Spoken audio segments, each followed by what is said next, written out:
dial 911 if you're certain that that's who it is, so that we can get people in the area to help assist in bringing him home.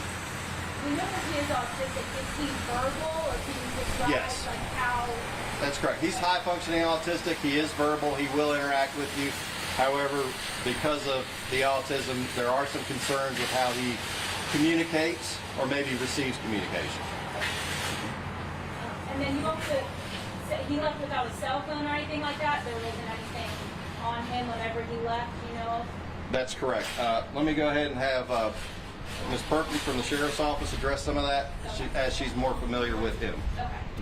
What we know is he was placed on the Project Lifesaver program with us, the Sheriff's Office, on January 18th. Normally, with the Project Lifesaver, he would have had a band that we could have at that point tracked. He did cut the band off. We did find it at his residence. So at this point, he is without the band. So we can't track him with that. So normally it would be a little easier to have located him if he had kept his band on, which is why he is high functioning. He knew to cut the band off because we would have been able to locate him at that point. With him cutting it off, it's going to take a little bit, but since we're out doing the ground searches, hopefully at this point we will be able to locate him. And we also saw the canine out as well, so canine units are also helping in that search, correct? That's correct. We're utilizing all resources that we can right now, including assets from State Police, Franklin County Sheriff's Office, Roanoke County Fire and Rescue has brought one of their, or several of their drones to help with the search. So we're using and exploring every avenue that we can to try and bring him home as safely as possible, as quickly as possible.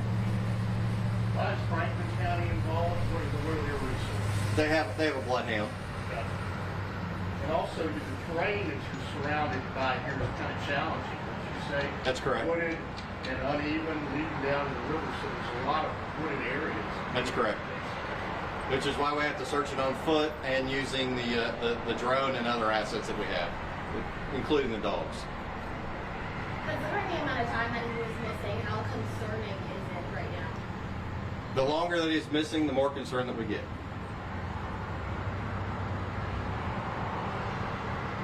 Is there any information on what he was wearing? The last thing he was seen was in his pajamas last night, and at this point it would just be an assumption that he's still wearing that. We believe he's wearing like a Croc style shoe that are multicolored. As far as his clothing, we don't have an absolute to give you on that. Can you describe generally the Project Lifesaver program? The Project Lifesaver program is a program that we use to assist people that have been diagnosed with a cognitive disability, such as autism, dementia, and we use that program with the citizens of Roanoke so that if someone is concerned that a child with autism will wander away from their home, it's a band that they can wear and we can track them with that.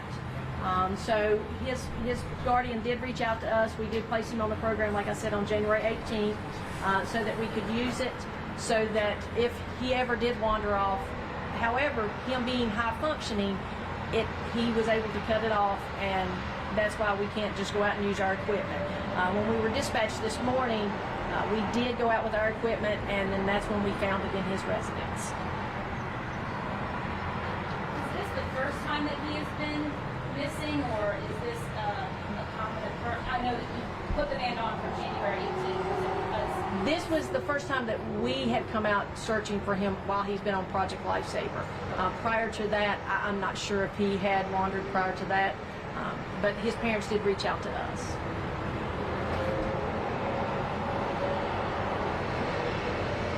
Captain, I know you mentioned this earlier, but in terms of the search radius and stuff, where did you guys start and where are you guys at? So we started at the residence, and we've expanded that, and we'll continue to expand that in all directions at this point until we get any solid leads that points us in a particular direction.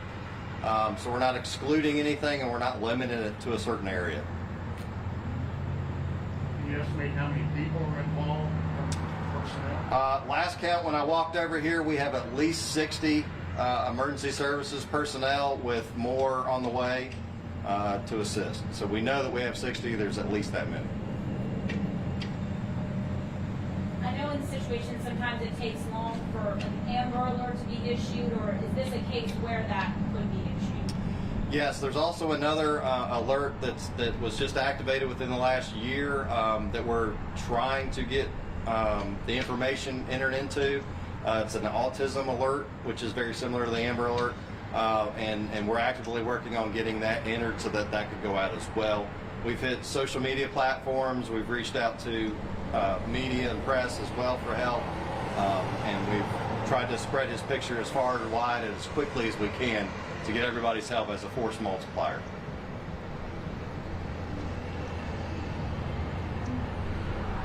Any words from the family?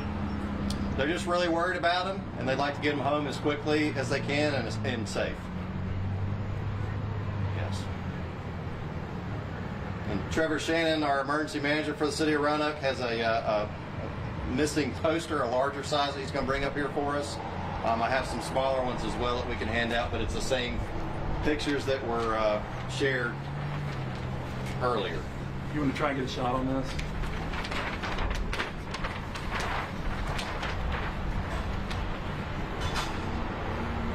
Any other questions?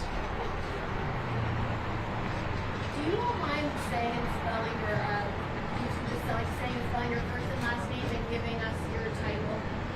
Absolutely. My name is Captain Andrew Pulley, P-U-L-L-E-Y. I'm with the Roanoke City Police Department. And mine is Major Monica Perkins, P-E-R-K-I-N-S, and I'm with the Roanoke City Sheriff's Office. What was that phone number again? Just repeat. I'm sorry? The missing phone number to call. 911. Go ahead. Yes, if you would, if there's any information leading that can help us lead to find Mr. Curry here, if you would please call 911 so that the local authorities, no matter what jurisdiction we're in, can immediately begin to locate him and bring him home. Does everybody have their shot for this?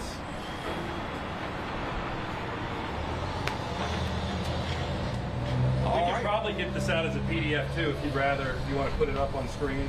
So, can you get your iStar guy to Yes. save that as a PDF, and then Rachel will send that out Sure. to the press release group? Yeah. Is there another plan, I guess? 3:30 would be the next time. I'll plan on doing a press conference. I will, depending on weather as well, whether it will be here or somewhere else. We were worried about the rain right now, so yeah.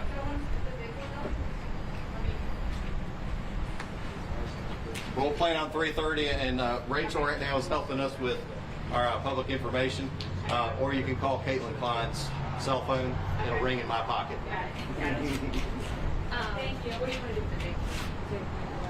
I don't have it. We can put it up on probably inside there. Okay. They got their shot. I think that's it. No other questions or anything? You guys have anything else? Rachel, send that PDF out of that poster that we have. It might be a little bit easier for you to pull that off there.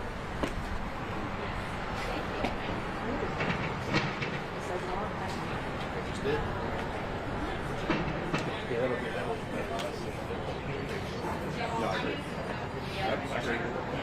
I was just trying to get something. No, that's good for a long It's too late. Yeah, absolutely. All right. Well, we should go that way. Thanks, everybody. Whoever put their phone up here, don't forget that. Appreciate it. Microphones are all that kind of expensive too.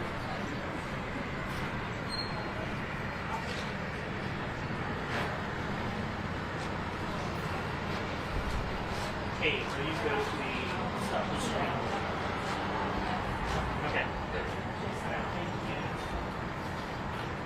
Here's one.